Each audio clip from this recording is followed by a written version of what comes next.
So we have discussed something about the forced vibrations in the previous class. Let me brief about that one. What exactly the definition for the forced vibration is? So it is a state of sustained vibration of a body vibrating in a resistive medium under the action of a external periodic force. We are going to put some external periodic force such that the body which is already oscillating, it should maintain its sustained vibration. The oscillation should be sustained. So to have the sustained oscillation, the only thing is we add some external periodic force, and the other thing is which acts independently of the restoring force. This was the definition for the forced vibration. And different types of the examples we have gone through, and moreover the theory part, when we derive the thing was same as that of the damped, taking the resistive force, the restoring force, and here we are going to add one more thing, is the external periodic force, and we add all these three, and we continued the derivation. Majority of the derivation was same as that of the damped oscillation. The method remains same, and at the end we derived the expression for the forced vibration. The amplitude of the forced vibration is given by F by m square root of 4 b square p square plus omega square minus p square whole square, and the phase of the forced vibration is given by alpha is equal to tan inverse of 2 bp by omega square minus p square. Now with respect to the previous case in the damped oscillation, once again we are going to discuss some three cases here. So the first one is P very less than omega. P means it is the applied frequency, the external force what we have applied, that frequency, and omega, it is the frequency with which already the body is oscillating. In that case, if P is very less than omega, what happens? If P is very less than omega, obviously P square will be very small. As P is very less, its square will be very small. Therefore, omega square minus P square is almost equal to omega square, because P is very small. And 2 in this equation, 2 bp, P is very small, therefore almost we take it is almost equal to 0. Therefore, this above equation 14, the amplitude, if we substitute this condition, it reduces to A is equal to F by m divided by square root of 4 b square p square. This already 2 bp is almost equal to 0, so this part we get rid of, and omega square minus p square, already it is taken, is almost equal to omega square. Therefore we retain only omega square. Square is there, square root is there. If we take out, we get F by m by omega square.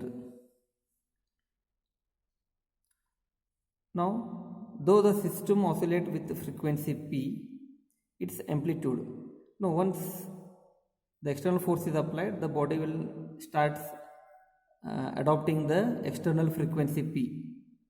Now what happened to its amplitude? It is observed that the amplitude, it depends upon F by m.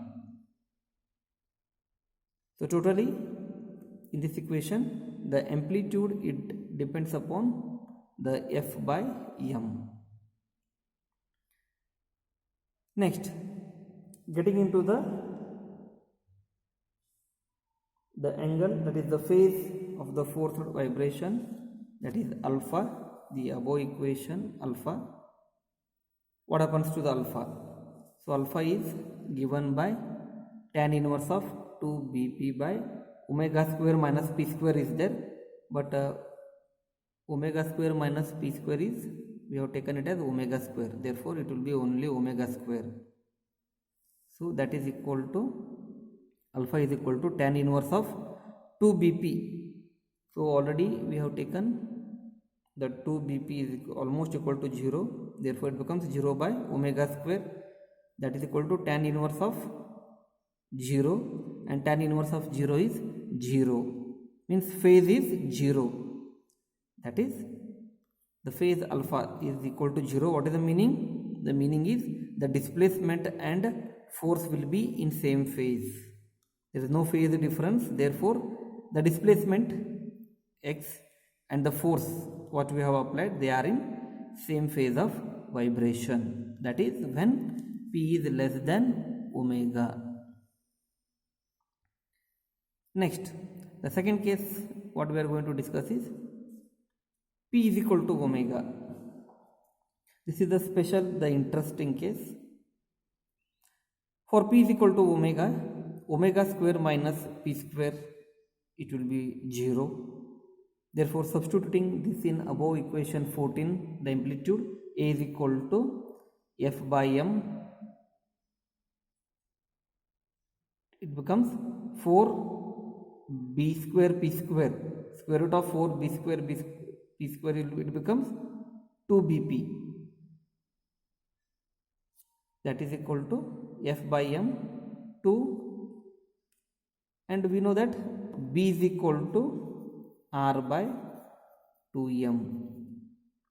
Now substituting b is equal to r by 2m, and this p is replaced by omega because p is equal to omega we have taken. Then m get cancels and 2 also get cancelled, so we are left with f by r into omega. Now this, when p is equal to omega, this is a interesting case. So that is known as some resonance condition. What happens when p is equal to omega? The amplitude is going to be maximum. It reaches the maximum when p is equal to, that is the applied frequency and the frequency with which the body is already vibrating. If those two matches, we get the maximum amplitude for a given damping force. So this particular condition is known as resonance condition. So once again, later we are going to discuss in detail about this, the resonance condition.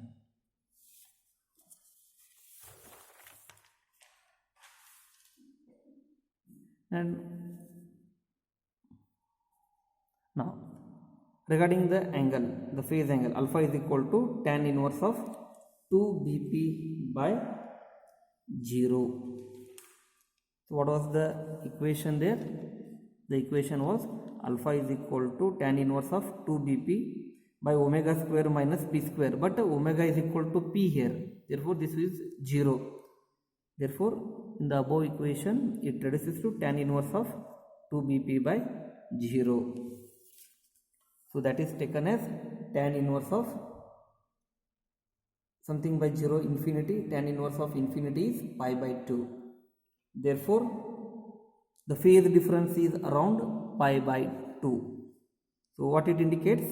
This indicates that the displacement has a phase lag of pi by 2 with respect to phase of the applied force.